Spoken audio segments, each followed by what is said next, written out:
I'm Rebecca Zabarski, Product Marketing Director at Parrot Analytics, and this is TV Demand Last Week, where we bring you the top TV news across platforms.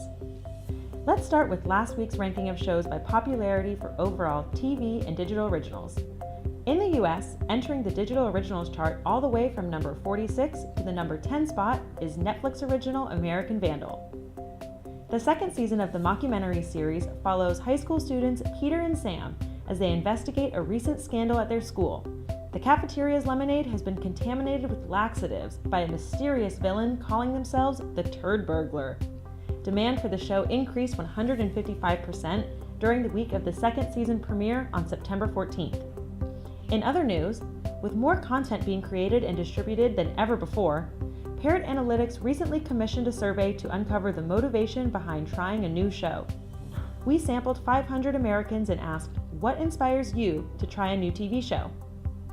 Almost 40% of responses reveal the reason behind trying a new show is because it's similar to shows they usually like, while the second most common reason was through recommendations by people close to them. When broken down by age, we discovered that personal recommendations are roughly equally important across all age groups, and the 18 to 24-year-old age group is about twice as likely to watch a new show due to the presence of a celebrity they follow.